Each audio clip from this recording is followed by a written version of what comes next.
so hard. Now everything is easy 'cause of you. Well, take it away, Jenny. Here we are. Thoughts for rent? Realtors keeping it real. I put you on the spot.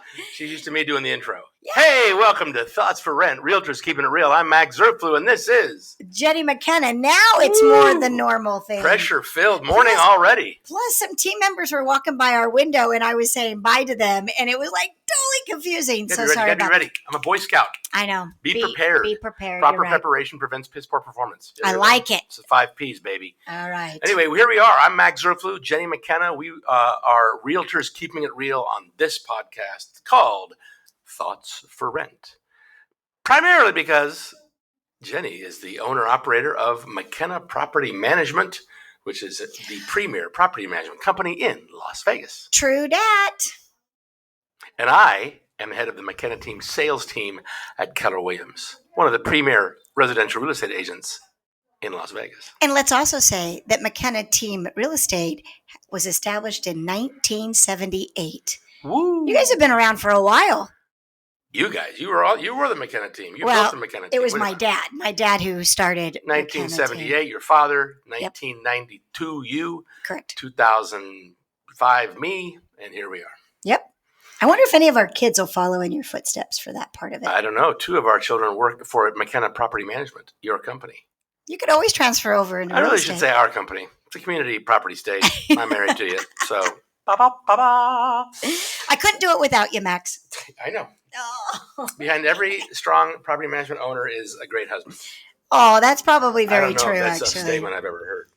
I think that's probably very true. I think you've picked out a topic for us today, Jennifer. You want to tell us what that is? Yes, why real estate and fixed debt builds wealth. You reading notes? You looking down? I have notes. You reading notes? I like that. But I like that term fixed debt. I have not actually heard that until just recently. Huh. Everybody's always talked about, your mortgage on a property, it's fixed with your interest rate.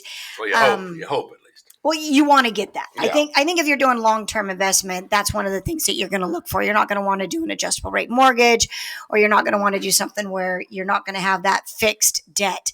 But a fixed debt builds wealth. And that's what I wanted to talk about today. There's four main things, and that's what I wanted to dive into. Wasn't there a time in recent history when adjustable rate mortgages maybe caused some issues?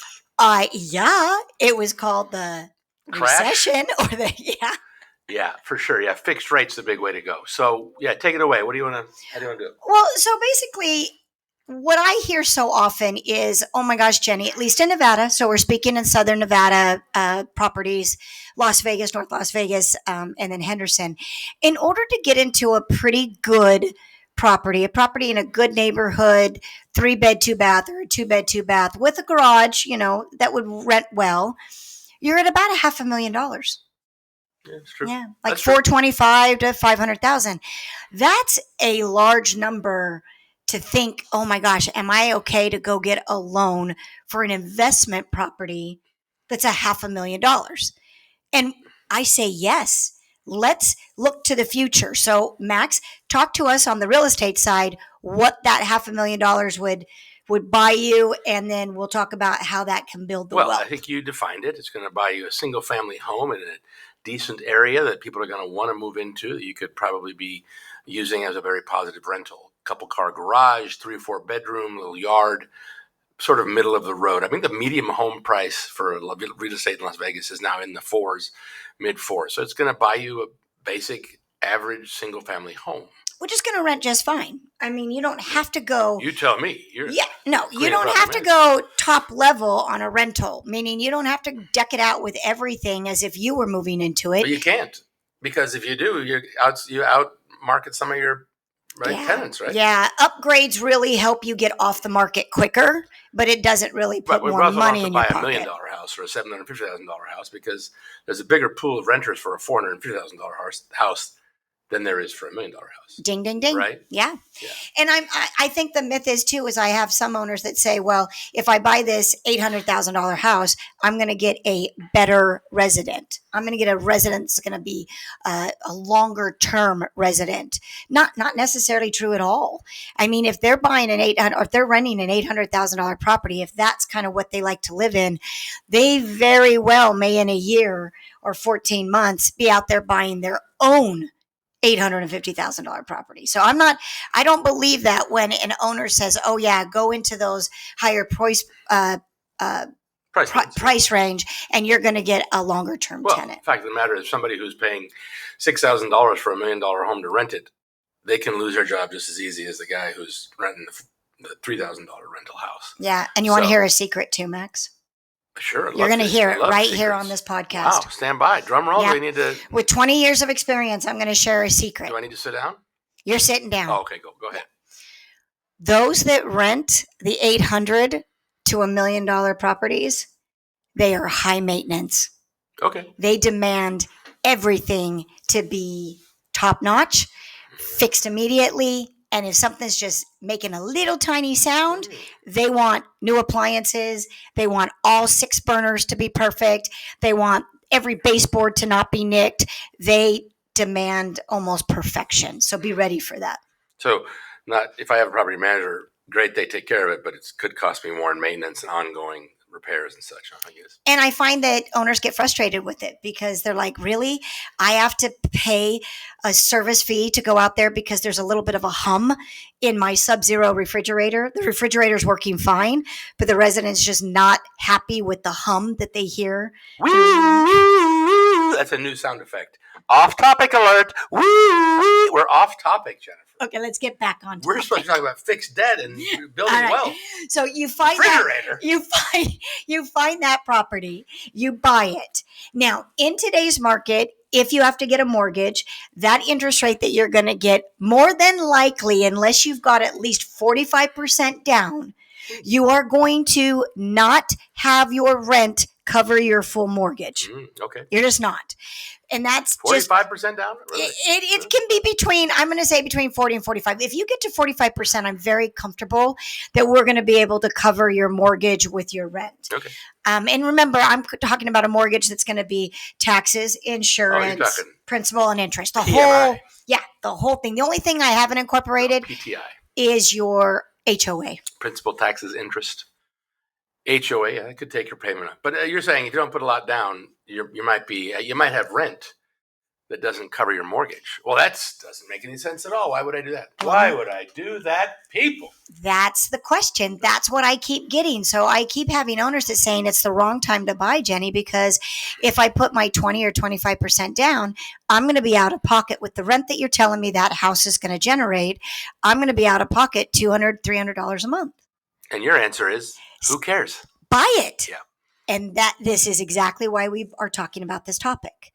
Well, it's also, we're back on fixed debt.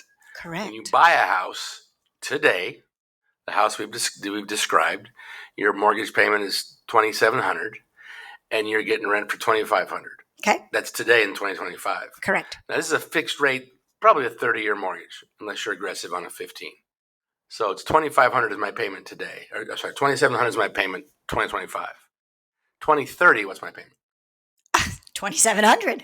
Okay. Ooh. What about 2015? It might be a little bit different because taxes are going to go up a little bit. Maybe insurance is going to go up. But my payment basically stays the same. Correct. Your principal and interest stay the same. Does my rent stay the same? No. Oh, whoa, interesting. No. Interesting. So in 5 years, I would imagine conservatively, your rent, at least talking about Southern Nevada, is going to be going up at least $250 to $300 on that same property. So I might be getting close to covering my mortgage. Absolutely.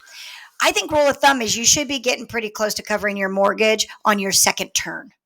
So the first turn, if they're only there for a couple of years, you're probably going to get a little bit better on the rent, but maybe not completely covering it. But on your second turn, case by case, you should definitely be covering. Let's say I'm 200 upside down. Let's say I'm 250 upside down. Okay, that would be $3,000 a year.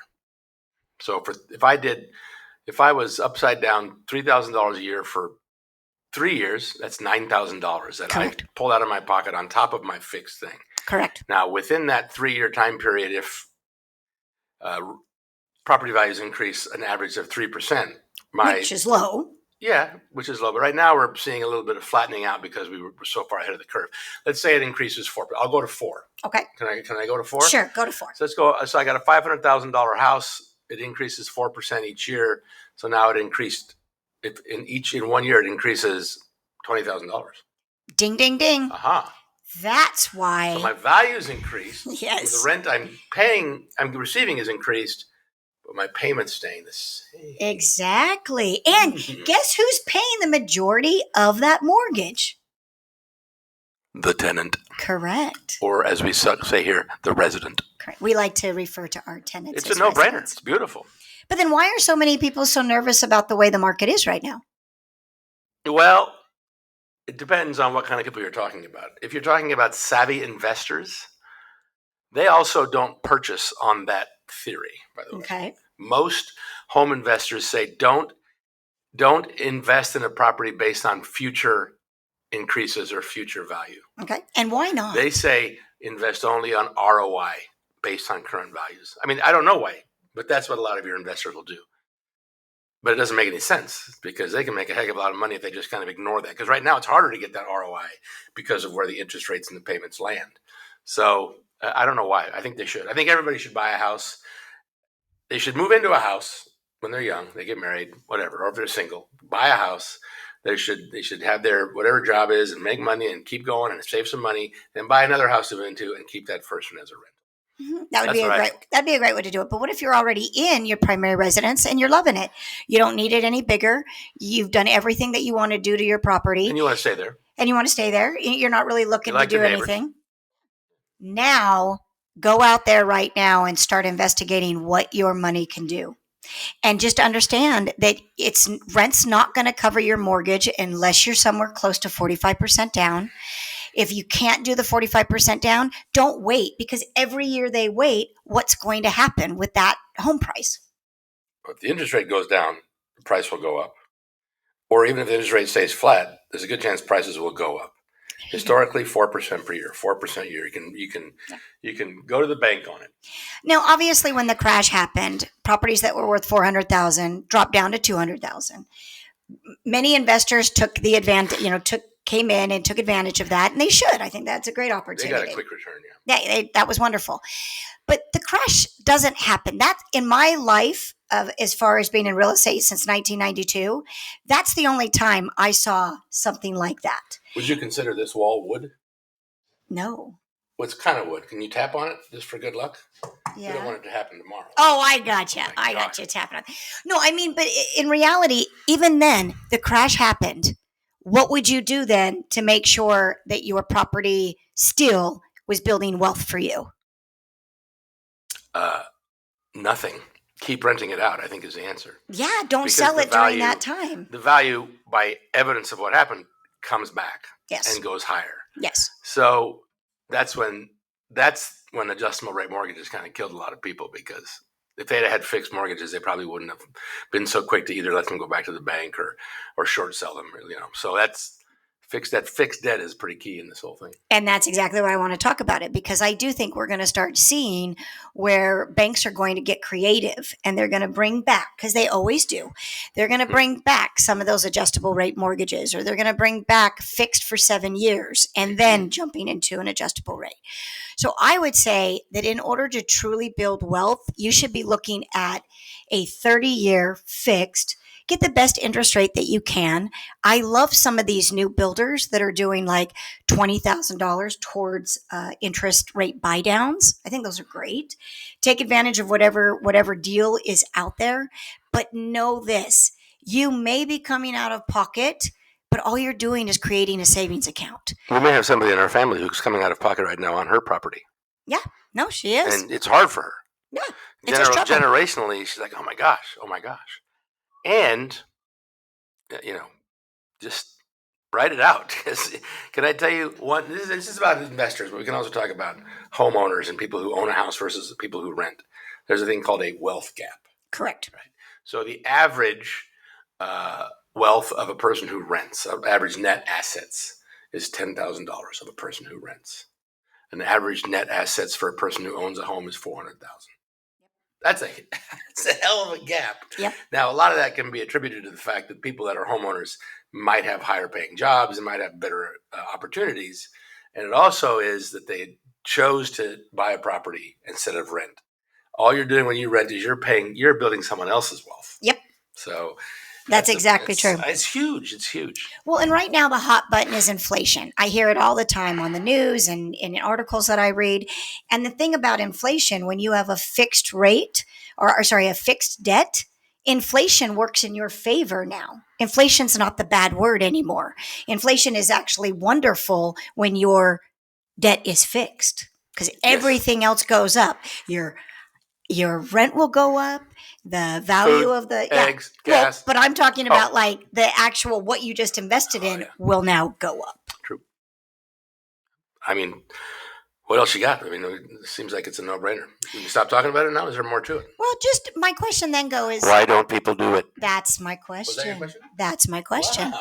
Because there is something to be said that you do have things that break down in a rental compared to like when you buy stocks. When you buy stocks, you fork out the money, you keep your fingers crossed, you hope it's all getting managed correctly, and then there you go. But with real estate, I always like to say that a property is kind of a living, breathing thing. There is going to be a dishwasher that malfunctions or garbage disposal or what just happened at one of our properties where a tree literally uprooted and fell in the backyard. So there are things that are costs that you don't really know happen. When I'm a tenant, I don't have to worry about those costs. As a resident, you do not. And as an owner, yes, you do need to be prepared for it. But again, what I always like to say is 11 months. Don't look at the 12th month. That 12th month is basically going into a repair account. But I'm talking, that's on your owner side. On the tenant side, though, what's driving me not to buy a property? Could be that I don't want to deal with any of that stuff. Absolutely. I want to be able to go, hello, something just broke, come fix it. Right. But real estate is a long race. It's a marathon, not a sprint. Right. So let's take two examples. My parents got divorced when I was 5. I think, yeah. It's like 20 years ago. Anyway. Oh, yeah, right. They got divorced when I was 5. My father, over here on one hand, said, I'm just going to rent. Because he was a simple man and he didn't want to deal with all the issues that come with homeownership. He wanted to get on the phone and say, something's broken, come fix it. Now, he moved a lot. He was in apartments a lot. He was, single as a teacher in Oregon. But so anyway, that's what the path he chose. He has passed away now about, almost 10 years, 11 years ago. But when he passed away, he didn't really have a big, he didn't have assets. So there's one example. Right. He didn't have anything. I mean, he had some stuff, but he hadn't built a nest egg. Correct. Now over here is my mom.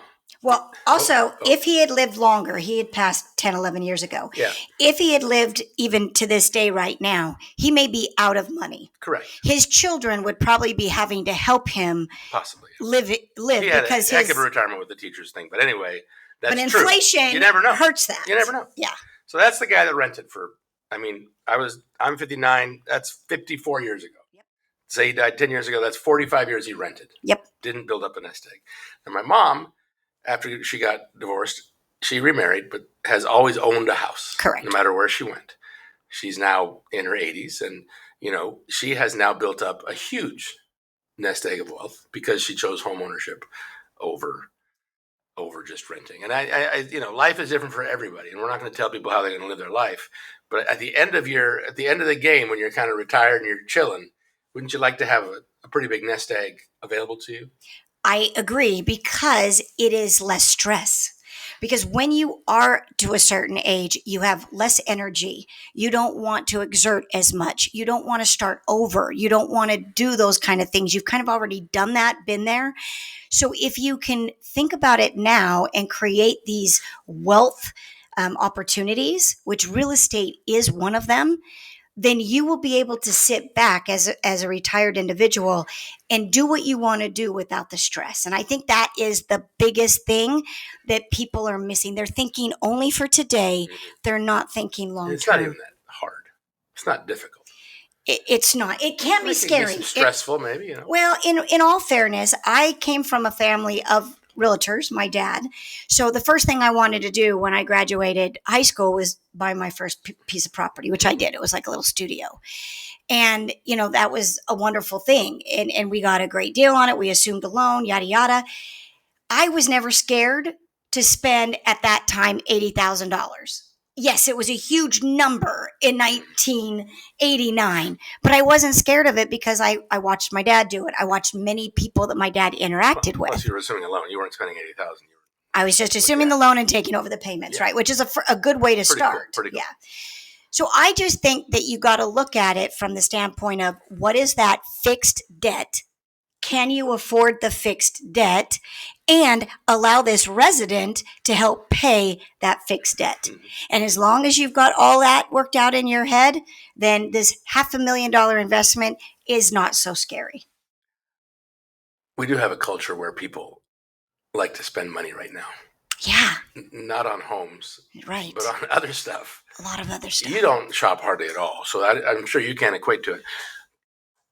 Anyway, the younger crew like to go out. Everything's fancy. Everything's keeping up with the Joneses. Social media, I want to look like that. I want to do this. I want to go to this club. I don't know if the whole let's put some money aside for a home purchase or an investment property, I don't think it's top of mind there. And I know that the average age of people who buy homes is now like in the 40s. I know why that is. Oh, you do? I do. Because it is an instant gratification. Uh-huh.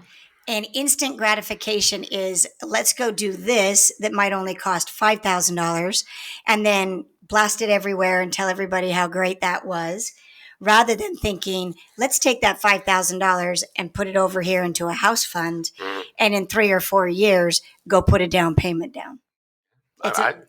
And it's not too sexy to put it on social media that you have your $450,000 3-bedroom, 1-car, 2-car two garage. bath in the valley. Yeah, I mean, you're not going to be able to jump into those big, huge investments right away. You got to get in the game. Also, damage done by HGTV and Bravo and all these shows that make homeownership it's all fantasized and the process is great and the guy's on the phone. I'll give you one too, and everything's all about they got the nice everything here. Everything's got to be nice and beautiful, but you can buy a pretty simple home. Yep. That's going to turn into a $500,000 savings account later on. Yep. That's pretty good. I also look at it as a service to those that need it too. I mean, we have these properties that they put a roof over people's heads. And I just think that, you're buying something and then you're going to allow somebody, and it's going to benefit you by them paying the rent every month, but you're putting a roof over someone's head, which I think that's good. That's a good service. I think government and officials and municipal governments always look at tenants versus owners. Many presidents in my lifetime have been we got to bring home ownership up, and that's so that the citizens can build wealth. So I think it's important to have a pretty good balanced, tenants versus homeowners thing going. But ultimately, my final call is buy a house to live in or buy a house to invest in. And it's going to be one of the best ways for you to save money. Brick and mortar, right? Real estate. Brick and mortar. And I do think that a lot of people have taken advantage of buying investment properties. I can tell you because the number of available rentals right now in Southern Nevada, this is just, again, Henderson, Las Vegas, North Las Vegas, no apartments. This is single family, condo, or townhome.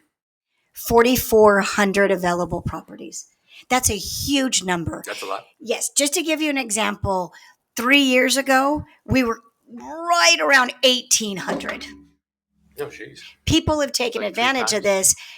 It's something that you should really look to, put a plan together, or jump into the game now. Wait a second. You're telling me to buy an investment property, but there's a lot of inventory out there for rentals? Whoa. There is. There's a lot of inventory for rentals. Isn't that counterintuitive? Well, it's about demand. People will continue to move to Las Vegas for jobs. And as the jobs keep coming, then that demand will correct itself? Yeah, it will correct itself. It's like anything. Real estate's in a situation where it has to do a correction. Rental properties right now, we follow the real estate trend. We're about 2 years behind it. We are in a correction status as well. And then right after that's coming, commercial. Probably. I'm not an expert on commercial, but my assumption and my guess would be yes. Give us your final thought for rent, Jenny. What is it?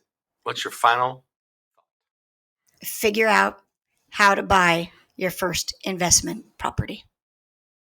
You heard it here, folks. Jenni McKenna, queen of property management, queen of real estate in Las Vegas. Figure out a way to buy an investment property. That's us, Jenni McKenna, Max Zerflu, Realtors Keeping It Real, Thoughts for Rent. Subscribe to our podcast. Send us feedback. We'd love to hear it. And we'll talk to you next time on Thoughts for Rent. See ya. Oh, there you go. Sound good? Okay, good. I'll pass over to Ireland. Here you go, kid. Thanks, Pops.